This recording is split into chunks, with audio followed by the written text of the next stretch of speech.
Track پیجامہ پہننا میں کہاں منع کر رہا ہوں، ابھی تو فتوا دیں گے سب جائز ہے کہ ناجائز، لیکن وہ جائز ہی تو دکھا کر لوٹ رہا ہے، ناجائز دکھا کے کہاں لوٹے گا؟ اسے پتہ چل جائے گا ناجائز تو لوٹو گے کیا؟ دھوکہ کس کا نام ہے؟ دکھائی کچھ دے اس کے پیچھے کچھ اور ہو، دھوکہ کس کا نام؟ دکھائی کچھ دے۔ حضرت نبی کریم صلی اللہ علیہ وسلم کی مستقل سنت ہے لنگی پہننا، مستقل سنت نہیں ہے، بولو آپ لوگ بولو، ہے نا؟ کہ اس گھر سے اس سنت کو نکال دینا ہے۔ اور ان کے یہاں ایک گاؤں ہے جہاں پر مولوی بھی لنگی پہن لے تو دوسرا مولوی کہے گا کیا گانڈا ہو گیا ہے؟ صحیح کہہ رہا ہوں، نہیں تو جا کے تحقیق کر لینا، میں یہاں بیٹھا ہوں مجھے معلوم ہے، ایک گاؤں ہے تمہارے یہاں، پڑھے لکھے لوگ ہیں سب، اور لنگی کو مایوب سمجھتے ہیں، معلوم کر لینا، تمہاری پبلک میں بیان کر کے آیا کاشی میرا میں، اور لوگوں نے کہا ہے کہ نہیں ہے، کہا ہے، تو ٹریک پیجامہ پہنا کے کیا کیا اس نے؟ کہا پہلے لنگی ہٹاؤ، مستقل سنت، سطر کھل جاتا ہے، اس میں سطر کا اہتمام کم رہتا ہے۔ اچھا تو آج تک جس نے لنگی پہنا ہے اس کا سطر سارے گھر والوں نے دیکھا؟ جا کے میرے گھر پوچھو، میرے سونے کی حالت میں سطر دیکھا؟ یہ بچے بڑے ہوئے دیکھا کسی دن مجھے ننگا سویا ہوا کہ لنگی سر پہ منہ پہ چلی گئی؟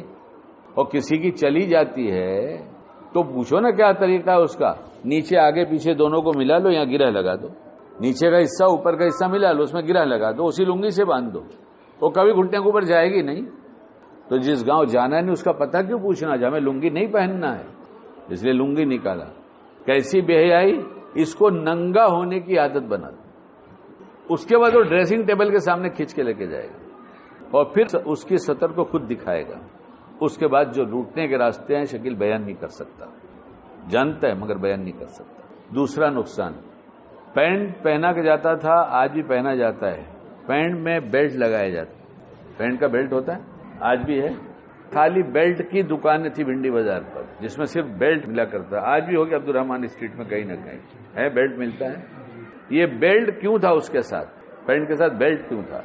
دین کی بات سنیں گے تو بولیں گے ایسا کیوں ہے، اور انگریز کی طرف سے آئے گا تو ایک دفعہ نہیں پوچھیں گے ایسا کیوں ہے۔ اس لیے بیلٹ ہوتا تھا کہ ابھی گھر سے ناشتہ کر کے فل کر کے چلائے، دوپہر تک اس کو بھوک لگے گی تو ایک پوائنٹ اور جو ہول بنا ہے کھسکا کے ٹائٹ کر لے گا نا، نیچے نہیں اترے گی نا۔ ابھی لنچ کرے گا تھوڑی دیر کے بعد، 2 گھنٹے 1 گھنٹے کے بعد لنچ کیا، پھر پیٹ پھولے گا، ارے پیٹ بڑھتا ہے نہیں بڑھتا؟ تو اب یہ کھانا کھانے کا تو کھانا کی وجہ جب پیٹ کھولے تو پھر یہ 1-2 پوائنٹ آگے لوز کر لے گا۔ کا ٹریک پائجامے میں الاسٹک ڈالنا، پیٹ بھرا ہو تو لوز، پیٹ خالی ہو تو لوز نہیں، ہمیشہ ٹائٹ رہنے دینا۔ ہمارے یہاں حکیم صاحب آتے تھے، مر گئے اللہ مغفرت فرمائے، ایسے ہی ایک جوان آیا، اس نے کہا پیٹ کے اب بہت تکلیف رہتی ہے، انہوں نے ایسا ہٹایا اس کی ٹی شرٹ اور اس کو پکڑا یہاں پائجامے کو، اس کے ٹریک کو، اور کھینچا کہ اتنا ٹائٹ پہنو گے تو پیٹ خراب نہیں رہے گا تو کیا اچھا رہے گا؟ ایک ٹریک کیا بھیجا ہے، بے حیائی بھی بھیج دیا ہے اور صحت بھی برباد کر دیا ہے۔ نہیں یار، ابھی دنیا وہ بابا ہے نا، وہ تو پتہ نہیں کہاں کی لاتا ہے، دن بھر یہی سوچتا ہے، اس کو کوئی کام دھندا نہیں ہے، اس کے بھائیوں سے ملو، بولو اس کو کچھ کام دینا، بیکار کیوں چھوڑا ہے، سب کو ایسی باتیں کرتا ہے یہ، کرو انکار، کرو بحث مجھ سے۔ اور یہ پیجامے میں کیا ہوتا ہے؟ کمر بند ہوتا ہے، یہاں والے ناڑی اور ناڑا بولتے ہیں، لیکن یہ کام کا ہے، کھانا کھانے بیٹھے آرام سے اور لوز کر کے بیٹھے تاکہ ٹائٹ نہیں رہے، اطمینان سے کھانا کھائیں گے۔ اس کو ٹائٹ کیا اور اس میں کھانا ڈال رہے ہیں، یہ اللہ نے فلیکسیبل بنایا پوری بدن کو اور پیٹ کو تو خاص طور سے، یہ دن میں کئی ٹائم کم ہوتا ہے زیادہ ہوتا ہے، پورا بدن ویسے ہی رہتا ہے، ہلا تو سکتے ہو لیکن کم زیادہ نہیں ہوتا، لیکن پیٹ ہمیشہ کم زیادہ ہوتا ہے۔ کچھ سیکھو گے، کہاں جا کے سیکھو گے؟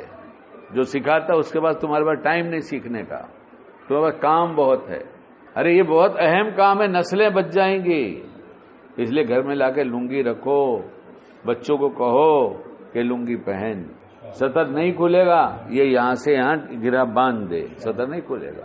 اور نیت کر سنت کی، نیت کر، سطر کا چھپانا فرض ہے، اس لیے اس میں گرہ لگا رہا ہوں، گرہ لگانے پر نیت لکھی جائے گی فرض کی ادائیگی کے لیے۔ کیا لکھا جائے گا؟ لگا رہا ہے لنگی میں گرہ اور یہ لکھا جا رہا ہے فرض کی ادائیگی میں، اس کھانے میں لکھا جائے گا، یہ نہیں لکھا جائے گا؟ لٹ گئے، ایک دم لٹ گئے، سب لٹ گیا، جو دیکھا لائے، جو دیکھا لائے، جو دیکھا لائے۔ وہ دیکھو، پہلے اس کو معلوم کرو اس میں کیا نفع ہے کیا نقصان ہے. اور تم کو عقل نہیں ہے، ابھی تم لوگ اتنے سے ہو. پوچھو نا، اتنی بڑی عمر کا بیٹھا ہے 74 سال والا تمہارے پاس، پوچھو نا اس سے. نہیں معلوم ہوگا تو سرچ کر کے بتائیں گے، پوچھ کر بتائیں گے. دعویٰ نہیں ہے، نہیں معلوم ہوگا تو پوچھ کر بتائیں گے. لیکن پوری زندگی سیکھا ہے، اس لیے جو کہہ رہا ہوں مانو ہماری بات کو. جب یہ دعا اہتمام کے ساتھ کرو گے کہ اللہ پاک مجھے نفس شیطان کے ہر دھوکے سے بچا لی. صبح سے لے کے شام تک جو کچھ کرتا ہوں اس میں وہ دھوکہ دیتا ہے، اس کے دھوکے سے بچا لی. تو دیکھو کیا فائدہ ہوتا ہے. لا حول ولا قوت الا باللہ 10 دفعہ صبح پڑھو، 10 دفعہ مغرب بعد پڑھو، 10 دفعہ سوتے وقت پڑھو. بھول جاؤ اگر مغرب بعد کسی وجہ سے، اول تو پہلا کام یہ کرنا چاہیے کہ ہمارے ذمہ سب سے پہلا کام یہ ہے، ہمیں معلوم ہے کہ مغرب کے بعد فلاں کام ہمیں متوجہ کرے گا اور یہ ہماری دعاؤں کو چھڑوائے گا. اس کام کو پہلے بتا کر آ جاؤ کہ مجھے مغرب کے بعد بات کرنی نہیں ہے، مجھے مغرب بعد کی دعا پڑھنی ہے، اس کے بعد یہ کام تم لوگ کر لینا اپنا. ہم دعا پڑھ کے پھر بات کریں گے. ہم تم کو ایسے ایسے رئیس دکھائیں کہ جن کے کاروبار کے تو پوچھو نہیں کتنا بڑا کاروبار ہے، لیکن وہ کہتے نہیں میرے وقت کا معمول تو میں پورا کروں گا، یہ اس دنیا سے زیادہ اہمیت رکھتا ہے. وہ کرتے ہیں. اس لیے یہ پڑھو بار بار، 10 دفعہ صبح پڑھو، 10 دفعہ بعد مغرب پڑھو، 10 دفعہ سوتے وقت پڑھو. سب دھوکے دھیرے دھیرے کھلنا شروع ہو جائیں گے. اور اعوذ باللہ من الشیطان الرجیم جو ہے یہ صبح 10 دفعہ پڑھ لو، دن بھر شیطان سے محفوظ رہو گے. اور نہ جانے اور کتنی کتنی دعائیں ہیں، مگر چھوٹے اعمال بتاتا ہوں تاکہ کر لو. تو سب کریں گے انشاءاللہ. جس نے کپڑا نہ خریدا اب کپڑا خریدنے نہ جائے. عید کے دن کپڑا نیا پہننا ضروری نہیں ہے، جو اچھا اپنے پاس ہے اس میں سے اچھا پہن لے. اب آج کے بعد اس گھڑی سے لے کر چاند نکلنے تک میں، بلکہ عید کی نماز پڑھنے تک میں جو کچھ لوٹنا ہے سب لوٹ لو. اور یہ کہ طبعی تقاضا ہے لیٹنے کا تو تھوڑی دیر کمر سیدھی کرو، پھر کھڑے ہو جاؤ اور بولو نہیں ہم تو پڑھیں گے، ہم نہیں سوئیں گے، ہم تو پڑھیں گے. ٹھیک ہے؟ کہا سب آپ لوگ آنے کی برکت سے باتیں ہوئی ہیں کام کی. اور برتن تو سب اپنے گھر کے بدل ڈالو. بیوی کہ اس میں نہیں پکاؤں گی تو بیوی مت بدل دینا. تو وہ بولے سب بدل دو تو بیوی بدل دیں، بیوی مت بدلنا، بیوی وہی رہنے دو. اپنی بیوی کے اندر حسن تلاش کرو، مل جائے گا. اللہ مجھ کو میری نظروں میں میری بیوی کو حسین ترین بنا دی. بولے یہ بھی دعا مانگنے کی ہے کیا؟ ہم نے مانگا ہے تو پایا ہے. دادی سے جس طرح دادا باپ بات کرتے ہیں ایسا لگتا ہے نا کہ دادی کو ابھی شادی کر کے لے کر آئے ہیں. پوچھو، اب باتیں بہت ساری ہیں. ابھی زید آرکیٹیکٹ آیا لے کر، دوپٹے لائے ہوں. امی اور ہماری اہلیہ خریدنے گئی. میں نے کہا انا للہ و انا الیہ راجعون. ارے اس میں انا للہ پڑھنے کی کیا ضرورت؟ مطلب بڈھی جیسے لائے ہوں گے. اب کھولا تو وہ ایک دم جیسے لگتا ہے کہ 80 سال کی بڈھی کے. میں دھیرے دھیرے بیٹا، میں نے کہا بیٹا دوپٹہ بہت آ گیا گھر میں بیٹا، تیری امی کو پہنا نہیں. حالانکہ اس کو معلوم ہے کہ اس نے ایک دفعہ مجھے فون کیا تھا کہ اب بابا یہاں دوپٹہ کاٹن کا بہت اچھا ملتا ہے، لے کر آؤں، امی کے لیے لے کر آؤں. میں نے کہا لے کر آ مگر امی کے لیے نہیں امی کے لیے لانا چاہ رہا. نہیں میں نے امی کے لیے نہیں بابا آپ کی اہلیہ کے لیے لانا چاہ رہا ہوں. میں میری اہلیہ کے لیے نہیں. تو پھر کس کے لیے؟ میری دلہن کے لیے لے کر آ. میری دلہن کے لیے لے کر، جیسے دلہن پہنتی ہے نا ویسا لے کر آ. جب تک میں زندہ ہوں تب تک وہ میری دلہن ہے. شرعی مسئلہ بھی ہے، میری دلہن ہے کیا نہیں ہے؟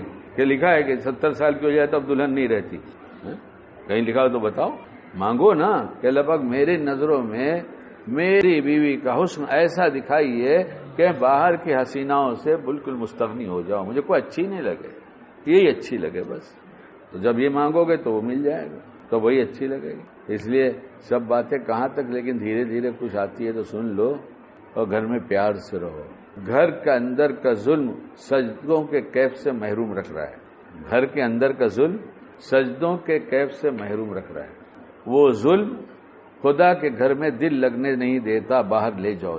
یہ دل اللہ کے گھر میں رہ ہی نہیں سکتا. ظالم کا دل ہے یہ نماز بھی پڑھے گا تو اس کا دل باہر ہی رہے گا. ظالم کا دل ہے. اس لیے جو کچھ ہوا سب سے توبہ کرو، معافی مانگو، راضی کرو، ہدایت دو، دل خوش کر دو. اور ایک کو نہیں نبھا سکتے تو دو کو نبھا نہیں سکتے. پہلے پریکٹس کر لو، ایسی نبھا لو. پھر جب وہ اتنی اچھی لگنے لگے گی، پرلطف زندگی ہو جائے گی تو تم بولو گے یار اپنا مزہ کرکرا کیوں کرنا. جب پرلطف زندگی ہو گئی تو پھر کہو گے اپنے کو کباب میں ہڈی لانے کی ضرورت کیا ہے. کسائی سے کہتے بھائی کباب کے لیے قیمہ ہے، ہڈی مت ڈالنا. یہ مزے کے لیے بیوی ہے، اس میں ہڈی مت ڈالنا. اٹھاؤ قرآن کرو اگر تم انصاف کر سکتے ہو. ہے نا مفہوم؟ یہ اجازت کے ساتھ یہ مفہوم ہے کہ نہیں ہے؟ کسی نے پوچھا نا کہ تم کو کچھ قرآن کا یاد ہے کہ کلو وشربو؟ ایسے ہی کلو وشربو ہے، کھاؤ پیو. بولے قرآن کے کچھ یاد ہے؟ بولے یہی یاد ہے، کلو وشربو، کھاؤ پیو. ایسے ہم کو یاد ہو گیا دوسری بیوی، چار چار چار. ابھی کیا چار ڈالے گا کیا؟ سر پہ بال بھی نہیں بچے گا. اگر چاروں کالج والی ہوئی تو بس پلاننگ کے ساتھ لوٹیں گے. میں ایسے کروں گی، تم ایسی بولنا، تم ایسا بولنا، تم ایسا بولنا. چاروں مل کے پلاننگ کریں گے، چڑھائیں گے، اور جتنا گھر میں مال تمہارا ہے سب سونے کی شکل میں اپنے ہاتھ میں پہن لیں گے. چلو اللہ ہم سب کو ہر ظاہر باطن کے فتنے سے بچائے، اور جو کچھ ہو سب عین سنت کے مطابق کرنے کی توفیق دے، اور فرائض کی نکلی ہوئی جان کو واپس لوٹا دے. اس امام سنت پہ یہ فرائض جاندار بنتے ہیں، سمجھ لینا چاہیے.